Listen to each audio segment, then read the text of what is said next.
এই তিন ব্যক্তিদের কবরে কোনো প্রকার প্রশ্ন করা হবে না। তাদের মৃত্যুর পর ফেরেশতাগণ ওই পবিত্র আত্মাকে নিয়ে সোজা আল্লাহর দরবারে হাজির হবেন এবং কোনো প্রকার বিচার ছাড়াই তারা জান্নাতে প্রবেশ করবেন। কারা সেই তিন শ্রেণীর মানুষ এবং তাদের কি এমন আমল আছে যার জন্য তারা আল্লাহর পক্ষ থেকে এই পুরস্কার লাভ করবে? তারা দুনিয়াতে কি এমন পুণ্যের কাজ করেছে যার জন্য তাদের দুনিয়াতে থাকতেই এত বড় সুখবর দেওয়া হয়েছে? এমনকি ভিডিওর শেষে এমন একটি আমলের কথা আমাদের প্রিয় নবী সাল্লাল্লাহু আলাইহি ওয়াসাল্লাম বলে গিয়েছেন, যেটি করলে আপনিও মৃত্যুর সাথে সাথে জান্নাত লাভ করতে পারবেন। তাই ভিডিওটি না টেনে সম্পূর্ণ দেখবেন। ফেসবুকে তো অনেক সময় নষ্ট করেন, কিন্তু দুনিয়া ও আখিরাতের কল্যাণের জন্য এই ভিডিওটি আপনার অনেক উপকারে আসবে। প্রিয় দর্শক, এই তিন শ্রেণীর ব্যক্তিরা জান্নাতি, এটা সরাসরি হাদিস শরীফেই লেখা আছে। যাদের মৃত্যু হতে দেরি থাকলেও জান্নাত পেতে দেরি হবে না। কারা সেই তিন ধরনের ব্যক্তি বিস্তারিত জানাবো এই ভিডিওর মাধ্যমে। প্রিয় মুসলিম ভাই ও বোনেরা, আলোচনা শুরু করার আগে আমি আপনাদের কাছে একটি প্রশ্ন করতে চাই, তা হলো জান্নাত অর্জনের জন্য রাসূলুল্লাহ সাল্লাল্লাহু আলাইহি ওয়াসাল্লাম যে সকল আমল দেখিয়েছেন সেগুলো আপনি কায়েম করছেন তো?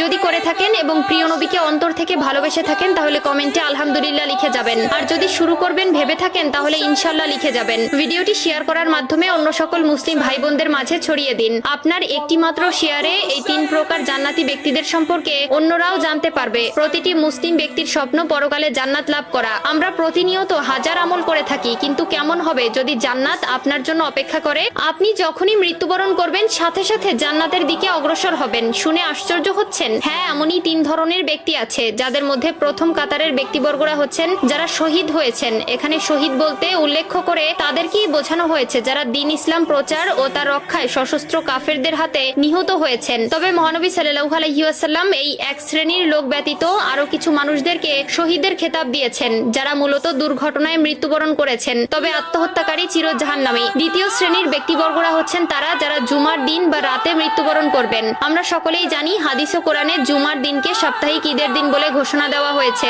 এবং এই দিনেই আসরের নামাজের পর আল্লাহ তাআলা তার বান্দাদের অতি নিকটে চলে আসেন এবং এই দিনের মৃত্যুবরণ করলেও সেটা তার জন্য পুরস্কার স্বরূপ বয়ে নিয়ে আসে। হযরত আব্দুল্লাহ ইবনে আমর রাদিয়াল্লাহু তাআলা আনহু বর্ণনা করেন, রাসূলুল্লাহ সাল্লাল্লাহু আলাইহি ওয়াসাল্লাম বলেছেন, জুমার দিনে অথবা জুমার রাতে কোনো মুসলিম ব্যক্তি যদি মৃত্যুবরণ করে তাহলে তার কবরের ফিতনা থেকে আল্লাহ তাআলা তাকে রক্ষা করেন। তৃতীয় শ্রেণীর ব্যক্তিবর্গরা হচ্ছে ছোট বাচ্চারা। অপ্রাপ্ত বয়সে কোনো শিশু মারা গেলে তাকে প্রশ্নের সম্মুখীন হতে হবে না, যারা তাদের মৃত্যুর সময় পর্যন্ত দুনিয়ার মায়া সম্পর্কে তেমন ভাবে বুঝে ওঠেনি এবং সদ্য জন্ম নেওয়া ছোট দুধের শিশু। উল্লেখিত দুধের শিশুর ওসিলায় ওই শিশুর মাও আল্লাহ তাআলার মেহেরবানি লাভ করবে। সর্বশেষ সবথেকে গুরুত্বপূর্ণ যে আমলটির কথা প্রিয় নবী সাল্লাল্লাহু আলাইহি ওয়াসাল্লাম বলে গেছেন সেটি হলো যারা প্রতি রাতে সূরা মুলক তেলাওয়াত করবে। যে ব্যক্তি আমলটি করতে পারবে সে বিনা হিসাবে জান্নাত লাভ করবে। আল্লাহ তাআলা তার সেই সকল বান্দাকে তার নূরের চোখে দেখেন যারা কিনা প্রতি রাত্রে ঘুমাতে যাওয়ার আগে আল্লাহর কোরআন থেকে সূরা মুলক একবার হলেও তেলাওয়াত করে।